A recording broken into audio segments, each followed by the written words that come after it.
A pleasant good morning to you all. I am Shane Harris, and we wish you a happy belated Canadian Thanksgiving, or a happy belated National Indigenous Peoples Day to you all watching across North America. Now, let's talk about something that has a connection between both America and Canada. Americans would often shoot movies in Canada because it's of a cheaper budget. They don't have to do all that or whatnot, and they can take advantage of the Canadian tax credits. And in terms of TV shows, there's only been a few that have ever did stuff up there. Airwolf was one of them. But what about a cartoon? One that came from the United States at birth, but sold over to the Canadians. And it would have a very long-lasting legacy on how people would view the Canadians in the cartoon world. But it has officially now become the CM Punk of the cartoon world. Love him or hate him, his presence is undeniable. Ladies and gentlemen, tonight's episode of Shane Harris Tonight focuses on Johnny Test. You may be wondering, how did I become a very nice person to this series? Rewind the good old clock to 2009. It was 1 year after the series moved from the CW to Cartoon Network in the United States. And I was falling out of favor in terms of SpongeBob and Nick as a whole because, well, I'm starting to see all the flaws and I became a bit more smarter. I was first introduced to Cartoon Network in 2009. And funny enough, I still remember the time slot this show came on. Every Monday through Friday, 5 and 5:30 were the times. And you probably read my community tab post, which is a sneak preview of the series in question. And funny enough, it is a great nostalgic trip for myself. For myself, consider this. A lot of people despised it for what it was. But the thing is, you can't make assumptions based off of, like, the baseless mind of Mr. Enter. Because, well, he's nothing more than the cartoon equivalent of someone who completely hates stuff just for the sake of hating stuff. He's literally just as annoying as SS Sniper Wolf, by the way. One of the main reasons I loved the series was the rock music, of course. It's being integrated within the series, and just look at Johnny. He looks cool. He sounds cool. And then we get to myself at 6 years old in 2009, enjoying every single minute of it because, well, it was never dull for me. Here I am many years later, and I'm starting to see some of the flaws people were noticing. And this is where I get into the main series, like, history in question. This was an American project at birth. First conceptualized in 1995, but it never gone out to be a full product until 2005, which happens to be, in terms of the fall TV season, fall 05/06, is the last full year of the WB. And here in Philadelphia, the WB was on WPHL. And unfortunately, the WB would become My Network TV, and Johnny Test, being a Warner Brothers product back in the day, would get kicked over to the CW, which was on the former UPN, WPSG, who, funny enough, WPSG is back to being independent now, and the CW moved over to WPHL here in Philadelphia. Confusing, but yeah, it's the cost of having a network become bigger, or one that's becoming a viable competitor against the big three plus Fox. And when season 2 came out, the digital animation pencil-drawn characters and the original season 1 theme music done by Mesh, unfortunately, got scrapped in terms of viewers watching in Canada, where the series would eventually find its new copyright home. They sold the show to Coliseum, now known as Wildbrain, in Vancouver, British Columbia. And in usual Canadian fashion, they had to cut down on a lot of the money spending. So they decided to make animation in-house in Canada via Flash, and they did a bunch of casting changes. But there were 3 who kept their original voices. Lee Tucker would stay put as Bling Bling Boy. Ian James Corlett, aka that 1994 Mega Man, would stay put as Hugh. Kathleen Barr would stay put as Johnny's mother, Lilia, and Johnny himself would stay put with James Arnold Taylor as his voice. Funny enough, he has his own YouTube page. Go check it out if you can. He does have a few little demos here and there. And on my community tab, I have a voice recording session that someone uploaded from over a decade ago. They're all having fun. Go check that out if you can. It's a little behind the scenes snippet. Anyway. And yes, my microphone is not metric, by the way. So, when the series jumped from the US to Canada, Warner Brothers have given out a very piss-poor explanation. Sam Register, who was the head of WBA, said that they wanted to focus more on stuff that they acquired and stuff that they already had, i.e. your Hanna-Barbera and DC Comics characters. You can also say that the CW is the main reason why the series got bumped off. The CW only had 2 years left on its WB Kids contract before they started to focus more on the 4Kids English dubbed anime. So when Cartoon Network picked up Johnny Test here in the US in 2008, the internet was starting to grow, and so was YouTube, and so was DeviantArt.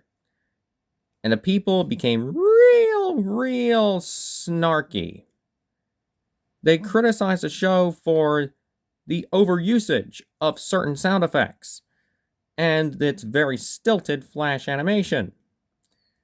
Now, those claims could be based or could be valid, though you gotta have to take it with a lot of salt because these are from people who just don't like Canadians in general.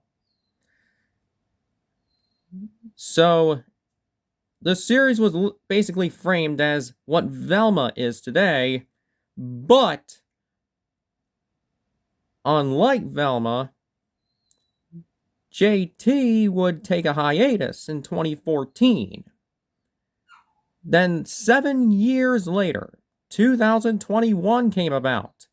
Netflix decided to work with Wildbrain and said, you know what? Let's refurbish him. And they called in Steven Silver, the guy who designed,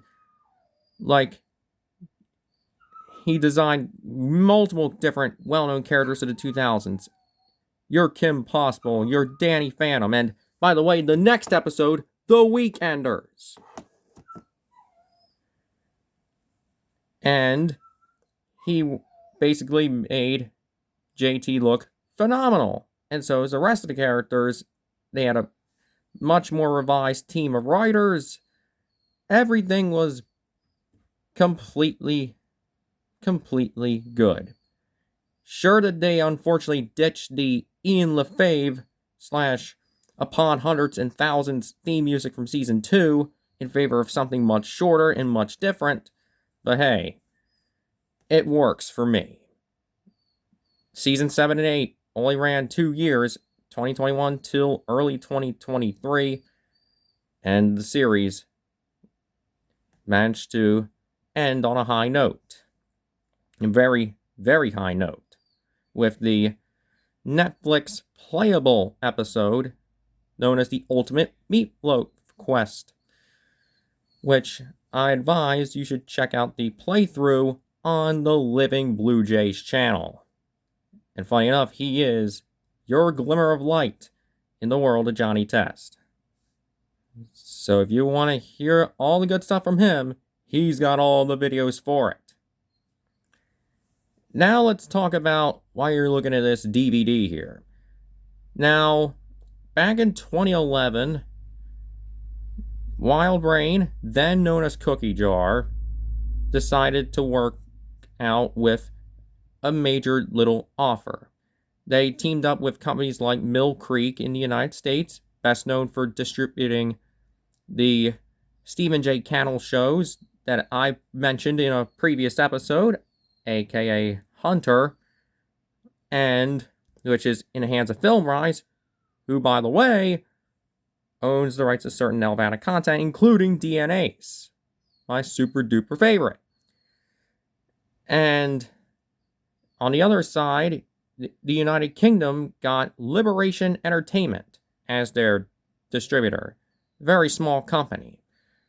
They basically used the same masters, both in the US, Canada, and the UK.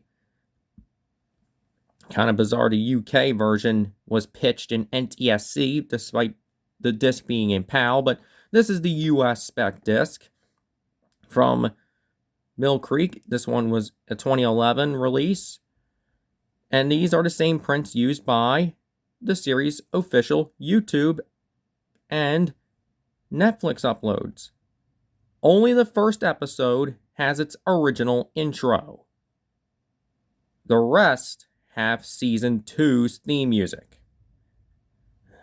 Kind of unfortunate considering the fact that Universal's Emergency did the same thing. They had like the later season's intro with the Ward LaFrance fire truck on episodes where the station was using a Crown fire coach, i.e. seasons 1, 2, and part of 3. Anyway, as we check this is seasons 1 and 2. Unfortunately, it does not have Dolby Surround. It only comes in stereo. A whole boatload of episodes and even some bonus content from other Wild Brain IP.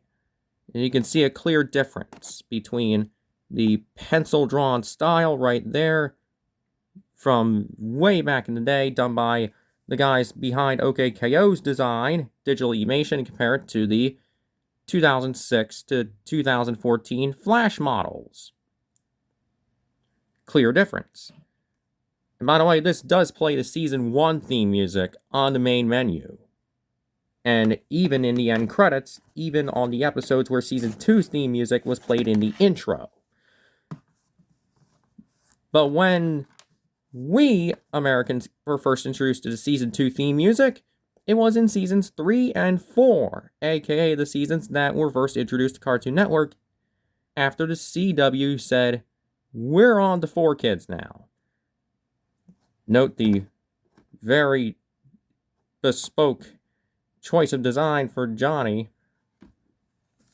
And it's Johnny Fu, by the way. I do know what I'm talking about. And on the back, you can tell that this was the early Flash models, where the blue is a bit more faded.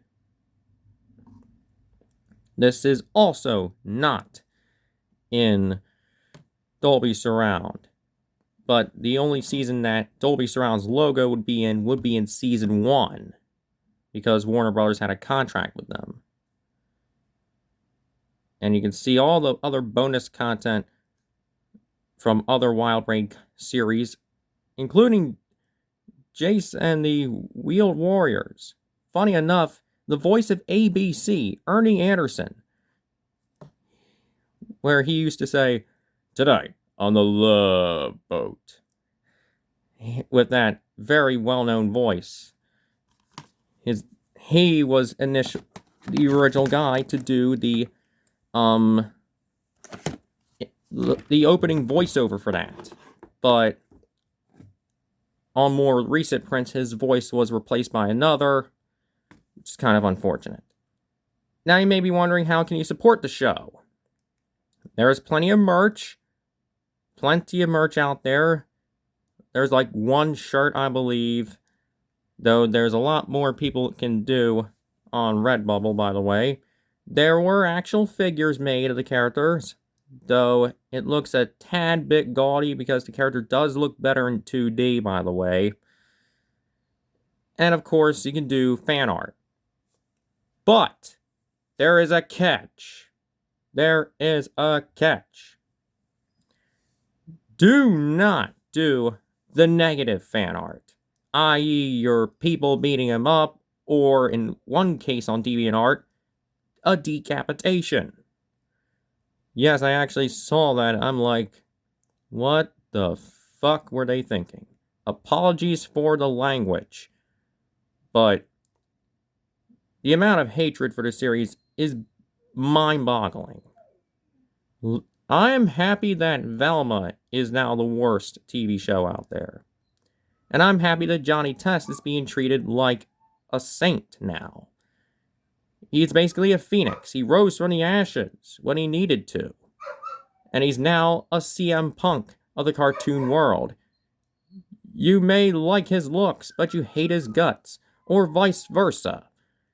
This was a cartoon of our time. Both American and Canadians, both managing to churn out something that is aesthetically cool for the mid-2000s. And I'm happy that this series is back to where it belongs. And by the way, they did do a re-release of Season 1 and 2 in 2015, when Cookie Jar became Media DHX, and they got the Season 1 intro on every episode of Season 1, as pointed out by someone in a different video. So, congrats. Anyway, one last note, go subscribe to James Arnold Taylor and to Eric the Living Blue Jay. Both of them putting out great content as always for the fans of Johnny Test, from the people who know him best. Anyway, I am Shane Harris. The next episode of Shane Harris Tonight will focus on the Weekenders.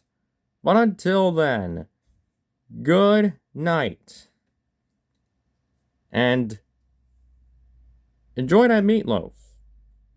But if you don't like it, because I hate it, you know what to do. Throw it out. Bye.